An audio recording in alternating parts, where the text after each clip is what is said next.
Hello everyone, this is Avinash Sharma from Classic English and I welcome once again on my YouTube channel. Today we are going to start a new poem from the book Rainbow Poetry section. As you all know, we have read the first poem of your syllabus, The Noble Nature. I hope आपको poem अच्छे से समझ में आई होगी. Next poem A Boy's Song written by Wilfred Gibson Gibson. Start करते हैं. Wilfred Gibson Gibson was born in the year 1878 and he died in the year 1962. Something poet के बारे में जानने की कोशिश करते हैं. Wilfrid Gibson Gibson was born at Hexham in England in 1878. 1878 में इंग्लैंड में हैक्सैम नाम की कोई जगह है जहाँ पर विल्फ्रेड गिब्सन गिब्सन का जन्म हुआ था. He was a good friend of the famous poet Rupert Brooke जो कि एक प्रसिद्ध कवि हैं. गिब्सन उनके फ्रेंड थे. The poem a boys song appeared in his first verse. Verse से मीन से उनका जो कलेक्शन है, उनके जो गीतों का जो कलेक्शन है जिसका कि नेम था माउंटेन कवर. तो ये फर्स्ट वर्स था उनका माउंटेन कवर. उसी में ये बॉयज सॉन्ग जो है अपीयर हुआ था, सबसे पहले दिखाई दिया था. ब्रॉट आउट इन 1902 जो कि ये माउंटेन कवर जो है 1902 में पब्लिश हुआ था. Gibson died in the year 1962. Friends, ये विल्फ्रेड गिब्सन गिब्सन के बारे में छोटा सा एक इंट्रोडक्शन है जो आपकी टेक्स्ट बुक में गिवन है. तो पोएट के बारे में हमने जाना. आइए समथिंग नो अबाउट दी. किसी ने क्या खूब कहा है कि जिनको उड़ने का शौक होता है वो कभी गिरने का खौफ नहीं किया करते. फ्रेंड्स, जैसा कि ये जो पोएम है हम जिसे रीड करने जा रहे हैं, अ बॉयज सॉन्ग, यह बताती है फ्रीडम के बारे में. यानी कि हर व्यक्ति को स्वतंत्रता होना चाहिए. जिस प्रकार से मनुष्य को, ह्यूमन बीइंग्स को फ्रीडम होती है, ठीक उसी प्रकार से जो बर्ड्स होते हैं, जो पशु पक्षी होते हैं, उन्हें भी जो है फ्रीडम होना चाहिए. फ्रीडम नहीं होने पर क्या कंडीशन होती है वो आज हम समझ सकते हैं. इस लॉकडाउन के पीरियड में जब हम घरों के अंदर कैद हैं, हमारी कैसी स्थिति है, हम बाहर निकलने के लिए तड़प रहे हैं. ठीक उसी प्रकार से जब किसी पक्षी को कैद किया जाता है पिंजरे में, उसकी क्या सिचुएशन होती होगी, क्या दर्द होता होगा, उसी को मद्देनज़र रखते हुए विल्फ्रेड गिब्सन गिब्सन ने उन पक्षियों के लिए जो कि पिंजरे में कैद होते हैं, उनके प्रति सिंपैथी, सहानुभूति व्यक्त की है और उनका दर्द प्रकट करने की कोशिश की है. और किस तरीके से वो उन बर्ड्स को आज़ाद देखकर, आकाश में उड़ता हुआ देखकर किस प्रकार से खुशी को अनुभव करता है, महसूस करता है. आइए पोएम को स्टार्ट करने से पहले इसकी जो थीम है, इसकी जो बैकग्राउंड है, इसके पोएम के बारे में एक समरी जो है उसको जान लेते हैं. तो देखिए friends, a boys song Wilfred Gibson Gibson. About the poem. The poem is about. ये जो पोएम है ये किसके बारे में है? नेचर्स प्रेशस गिफ्ट, प्रकृति के कीमती उपहार जो कि क्या है? फ्रीडम है. प्रकृति का जो सबसे कीमती उपहार है कि हर व्यक्ति को फ्रीडम दी गई है. To all its inhabitants. Inhabitants से मीन्स है फ्रेंड्स निवासी. यानी कि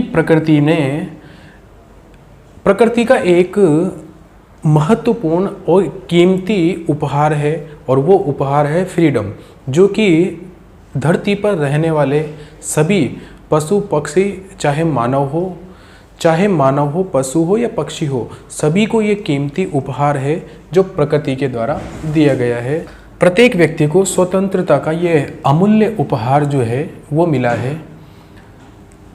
लाइक मैन, व्यक्तियों के समान, बर्ड्स आर ऑल्सो इम्पोर्टेंट, पक्षी जो होते हैं वो भी महत्वपूर्ण होते हैं मैनिफेस्टेशंस ऑफ लाइफ, यानी कि जीवन का एक प्रत्यक्षीकरण होते हैं, अभिव्यक्ति होती है। मैनिफेस्टेशन से मीन्स है अभिव्यक्ति, प्रत्यक्षीकरण होना, यानी कि एग्जिस्टेंस होना।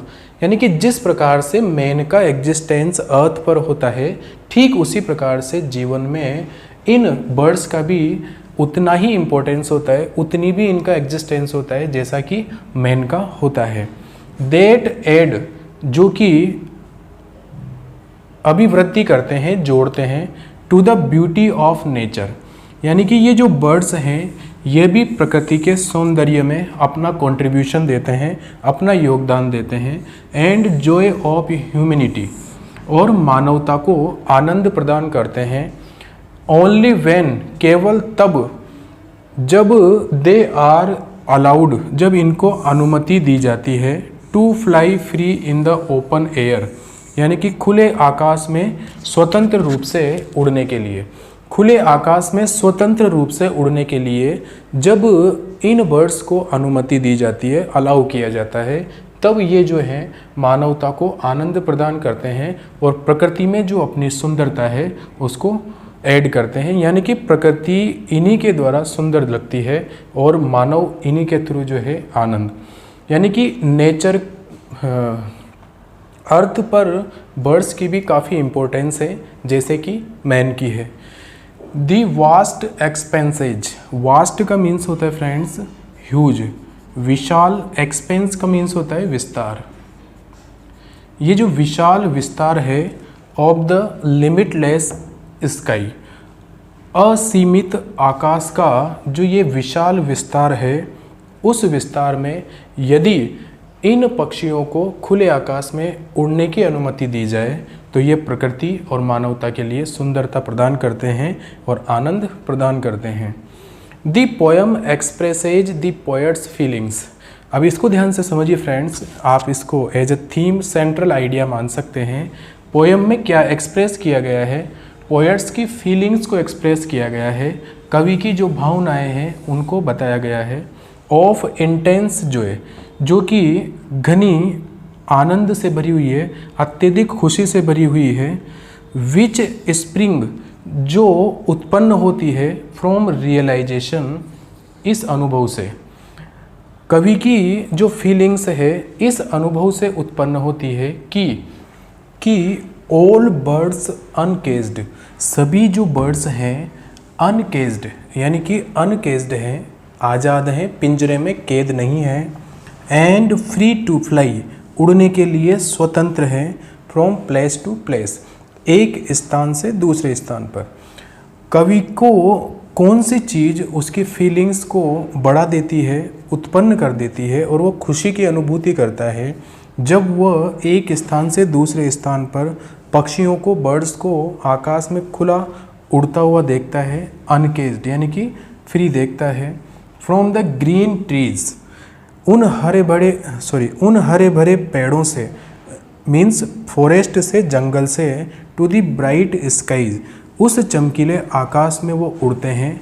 वो सभी जो पक्षी हैं, all the birds belong to him, वे सभी पक्षी जो हैं पोएट से बिलोंग करते हैं, उसी से रिलेटेड हैं, क्योंकि वह किसी पर्टिकुलर बर्ड को किसी केज में कैद करके अपना नहीं बनाना चाहता। वो ये चाहता है कि ऑल द बर्ड्स, आकाश में उड़ने वाला हर पक्षी जो है मुझसे संबंधित है, मुझसे बिलोंग करता है और वह इन सभी को देखकर खुशी का अनुभव करता है। बिकॉज, अब उससे बिलोंग क्यों करता है, he does not set traps, क्योंकि वो कोई जाल नहीं बिछाता है उनको कैद करने के लिए, कोई पिंजरा नहीं बिछाता है। पोएट सक्सेसफुली इस्टेब्लिशेज, कवि जो है सफलतापूर्वक इस्टेब्लिश करता है, स्थापित करता है। एन इमोशनल बॉन्ड, एक भावनात्मक जुड़ाव, बॉन्ड से मीन से जुड़ाव, विद द बर्ड्स, पक्षियों के साथ। एंड दस, इस प्रकार से, शोज टेंडेंसी, और अपनी प्रवृत्ति शो करता है, टूवर्ड्स इम्पैथी, इम्पैथी से मीन से सिंपैथी, सहानुभूति पूर्वक उसकी जो प्रवृत्ति है उसको वो एक्सप्रेस करता है बर्ड्स के प्रति। इन बर्ड्स से क्या भावनात्मक उसका जुड़ाव है, उस जुड़ाव को एक्सप्रेस करता है। यहाँ पर विल्फ्रेड विल्सन गिब्सन को बर्ड लवर माना गया है, यानी कि पक्षियों का जो प्रेमी है वो बताया गया है कि किस प्रकार से वो बर्ड्स से लव करता है, प्रेम करता है, और उनको आकाश में आज़ाद खुला उड़ते हुए देखकर किस प्रकार की खुशी का अनुभव करता है, इसमें ये बताया गया है। आइए टेक्स्ट को हिंदी में समझने की कोशिश करते हैं। आइए फ्रेंड्स, टेक्स्ट को हिंदी में समझने की कोशिश करते हैं। यह एक शॉर्ट पोएम है जिसमें 4 लाइंस के 3 स्टेंजाज गिवन है। बोर्ड पर आप जैसा कि देख पा रहे हो कि 2 स्टेंजाज राइट किए गए हैं। 3 स्टेंजाज पोएम है, एक शॉर्ट पोएम है, बहुत ही इजी पोएम है। आइए पोएट की जो फीलिंग्स है उसको समझने की कोशिश करते हैं। फ्रेंड्स, पोएम लिखी हुई है, मैं आपको 4 लाइन्स रीड करता हूँ। Because I set no snare but leave them flying free, all the birds of the air belong to me. Friends, अगर इसमें हम ध्यान से देखें तो राइम स्कीम जो है, इसमें आप लास्ट वर्ड्स जो है इनको अंडरलाइन करें। फर्स्ट है स्नेयर, तो हमने इसको माना ए। फ्री, दोनों डिफरेंट साउंड क्रिएट कर रहे हैं, तो हमने इसे माना B. Snare air, snare air, both are similar, तो हमने इसे भी माना ए। फ्री मी, दोनों की साउंड सेम है, तो हमने इसे माना बी। तो फ्रेंड्स, इसमें देखिए इसकी जो राइमिंग स्कीम बनी ए बी। आइए इसको समझने की कोशिश करते हैं। विल्फ्रेड विल्सन गिब्सन कहते हैं बिकॉज, क्योंकि, आई सेट नो स्नेयर, मैं, यहाँ पर आई जो है वो पोएट स्वयं है। आई सेट, सेट का मतलब होता है पुट, बिछाना। मैं, आई सेट नो स्नेयर, स्नेयर से मीन्स फ्रेंड्स नेट या ट्रैप, जो जाल होता है, जो केज होता है, पिंजरा या जाल बिछाना। आई सेट नो स्नेयर, गिब्सन कहते हैं कि मैं कोई जाल नहीं बिछाता हूँ, कोई जाल सेट नहीं करता हूँ, बट लीव देम, परंतु छोड़ देता हूँ। लीव से मीन्स है अबेंडन, मीन्स छोड़ना, छोड़ देता हूँ। देम, ये जो देम वर्ड आया है ये आया है बर्ड्स के लिए, पक्षियों के लिए। उन पक्षियों को मैं छोड़ देता हूँ फ्लाइंग फ्री, स्वतंत्र रूप से उड़ने के लिए। फ्लाइंग के लिए एक वर्ड ध्यान रखोगे फ्रेंड्स, सोरिंग। सोरिंग का मीन्स होता है flying high in the sky, आकाश में ऊंचाई पर उड़ना। तो आकाश में स्वतंत्र रूप से उड़ने के लिए मैं उन पक्षियों को छोड़ देता हूँ और उनके लिए कोई जाल नहीं बिछाता हूँ। ऑल दी बर्ड्स, ये सभी के सभी जो बर्ड्स हैं, यानी कि आकाश में उड़ने वाले जितने भी बर्ड्स हैं, ऑल दी बर्ड्स, जितने भी बर्ड्स हैं, ऑफ द एयर, एयर का मीन्स है स्काई, आकाश में उड़ने वाले जितने भी बर्ड्स हैं, बिलोंग टू मी, वो मुझसे बिलोंग करते हैं, यानी कि मेरा उन पर अधिकार है। बिलोंग का मीन्स होता है पोजीशन, यानी कि वो मेरे से रिलेटेड है, मेरे से संबंधित है, और उन सभी बर्ड्स पर मेरा अधिकार है। फ्रेंड्स, पोएट ये कहता है कि जो भी आकाश में उड़ने वाले पक्षी हैं, जो स्वतंत्र रूप से आकाश में फ्लाई कर रहे हैं, स्काई में फ्लाई कर रहे हैं, ऑल बिलोंग टू मी, वो मुझसे संबंधित है। ऐसा वो क्यों कहता है, इसके पीछे रीज़न ये है, वो कहता है कि because I set no snare, मैं कोई जाल नहीं बिछाता और उन्हें स्वतंत्र रूप से आकाश में उड़ने के लिए छोड़ देता हूँ। कवि यहाँ पर वकालत करता है, पैरवी करता है उन पक्षियों के बारे में। कुछ लोग ऐसे होते हैं जो कुछ पक्षियों को कैद कर लेते हैं, पिंजरे में कैद करके रख लेते हैं, और वो ये सोचते हैं कि ये पर्टिकुलर बर्ड्स जो हैं वो हमारे हैं।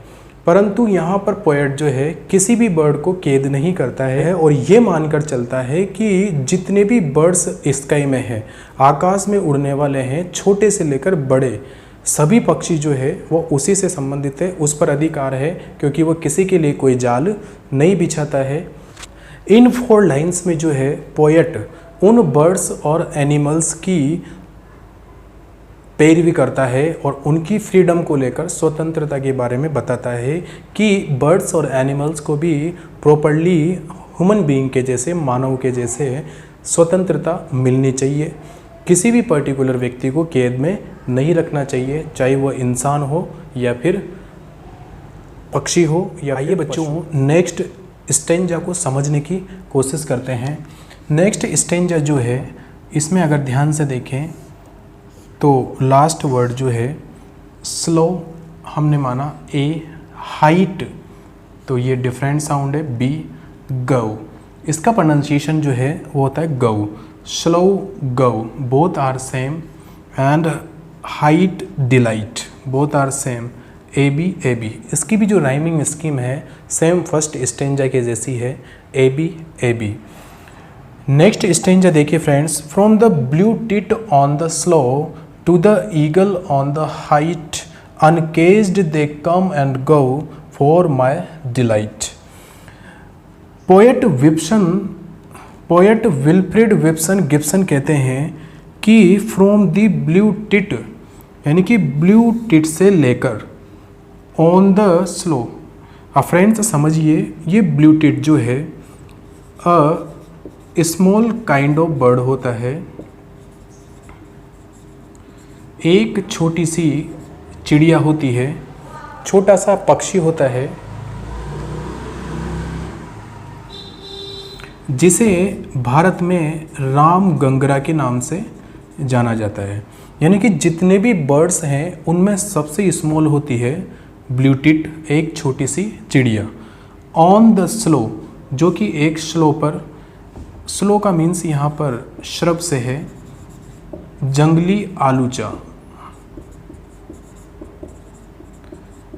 यानी कि एक झाड़ी जो होती है, छोटी सी झाड़ी पर वह बैठती है। एक छोटी सी झाड़ी पर बैठने वाली ब्लू टिट से लेकर टू द ईगल, ईगल से मीन से फ्रेंड्स गरुड़, जिसे हिंदी में अपन गरुड़ समझ सकते हैं, इंडिया में इसे गरुड़ के नाम से जानते हैं। ऑन द हाइट, हाइट से मीन से वर्टिकल डिस्टेंस, जो कि ऊपर आकाश में ऊंचाई तक उड़ता है। ईगल जो है स्काई में सबसे हाईएस्ट डिस्टेंस पर फ्लाई करता है, उड़ता है। यानी कि कवि ये कहता है कि एक छोटी सी चिड़िया जो कि झाड़ी पर, जंगली आलूचा की छोटी सी झाड़ी पर बैठती है, उससे लेकर आकाश में ऊंचाई पर उड़ने वाले उस गरुड़ तक, अनकेज्ड जितने भी पक्षी हैं जो कि अनकेज्ड हैं, अनकेज्ड से मीन से फ्री हैं, स्वतंत्र हैं। दे कम एंड गो, वे आते हैं और चले जाते हैं। फॉर माई डिलाइट, डिलाइट से मीन से हैप्पीनेस, मेरी खुशी के लिए।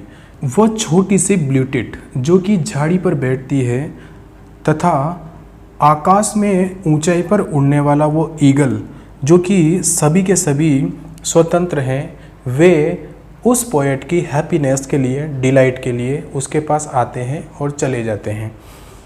फ्रेंड्स, इस स्टेंजा में पोएट ये कहना चाहता है कि अर्थ पर एक छोटी सी ब्लू टिट से लेकर सबसे बिग साइज वाला, यानी कि आकाश में ऊंचाई पर उड़ने वाला जो ईगल है, यानी कि छोटे से लेकर बड़े ओवरऑल बर्ड्स जो हैं, इन सभी बर्ड्स को पोएट जो है फ्री रखता है, केज्ड नहीं करता, पिंजरे में कैद नहीं करता, इनके लिए कोई भी जाल नहीं बिछाता है। वो यूँ कहता है कि सभी बर्ड्स मेरी तरफ से फ्री हैं, स्वतंत्र हैं, आज़ाद हैं। वो जब आकाश में उड़ते हैं तो मुझे खुशी होती है, बर्ड्स मेरे पास आते हैं और अपनी इच्छानुसार वापस उड़कर चले जाते हैं, क्योंकि मैं उनके लिए किसी प्रकार का कोई जाल नहीं बिछाता हूँ। तो यहाँ पर जो है पोएट का उन उड़ते हुए पक्षियों को देखकर उनके प्रति जो एक आकर्षण है, जो अट्रैक्शन है, वो बताया गया है कि उनको अनकेज्ड देखकर, स्वतंत्र रूप से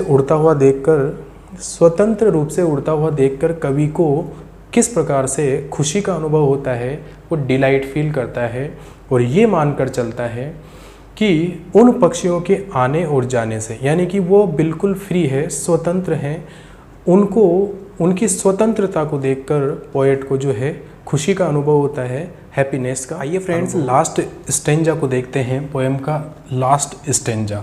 and so the sunward way I soar on the eagle's wings and in my heart all day the blue tit sings. Friends अगर राइम स्कीम की बात करें तो वे, ये ए माना, विंग्स जो है डिफरेंट साउंड क्रिएट कर रहा है, इसको बी माना, वे डे बोथ आर सेम तो इसको भी हमने ए माना, सिंग्स विंग्स तो इसको माना बी, एबी एबी।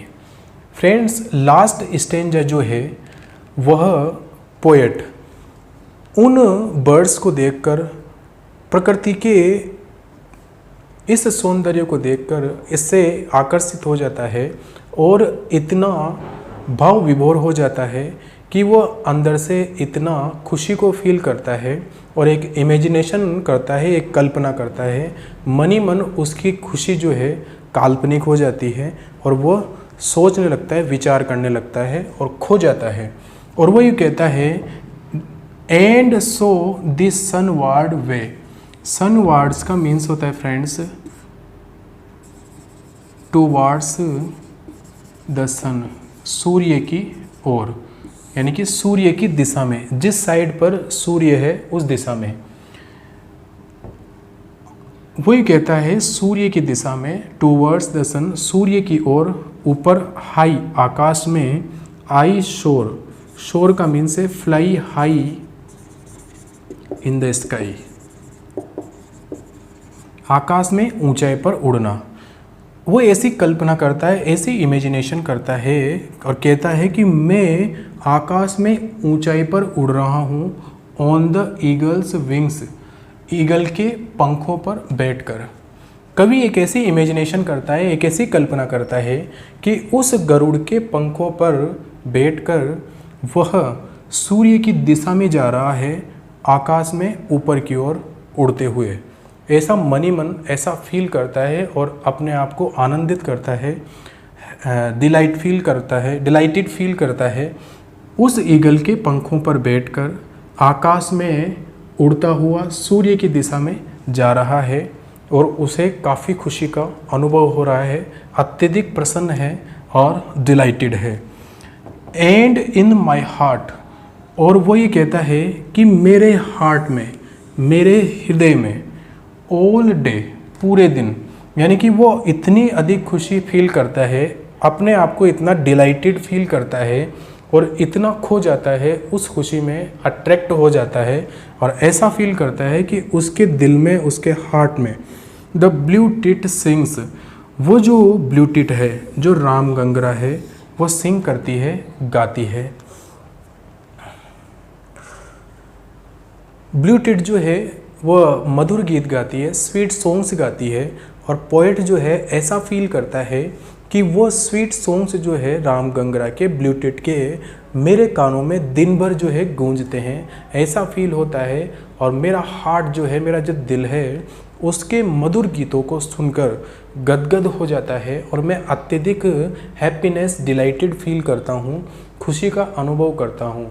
कवि कल्पना में आकाश में सूर्य की दिशा में जा रहा है और ऐसा इमेजिन कर रहा है, गरुड़ के पंखों पर बैठकर वो आकाश में फ्लाई कर रहा है और प्रकृति के प्रति जो आकर्षण है वो इसमें बताया गया है कि किस तरीके से अगर आप नेचर से जुड़े हुए रहते हो, प्रकृति के प्रति आपका जुड़ाव रहता है, तो यहाँ पर उपस्थित हर चीज़ में आप आनंद को पा सकते हो, हैप्पीनेस को फील कर सकते हो।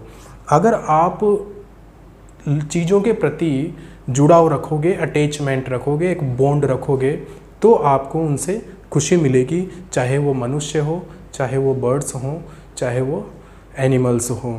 तो कवि का यहाँ पर बर्ड लवर बताया गया है और पक्षियों के बारे में किस प्रकार से उसका अटैचमेंट होता है, किस तरीके से वो पक्षियों के प्रति अपने प्रेम को शो करता है और उससे उनको किस तरीके से खुशी मिलती है, ये इस पोएम में आपको बताया गया है। फ्रेंड्स, आई होप आपको ये पोएम अच्छे से समझ में आई होगी।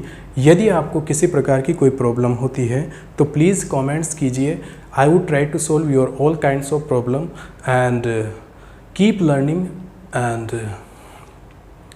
प्लीज़ यदि आप वीडियो को देखो, इसे लाइक करें, इसको शेयर करें अपने फ्रेंड्स को, ताकि अधिक से अधिक स्टूडेंट्स जो है इसका बेनिफिट उठा सकें।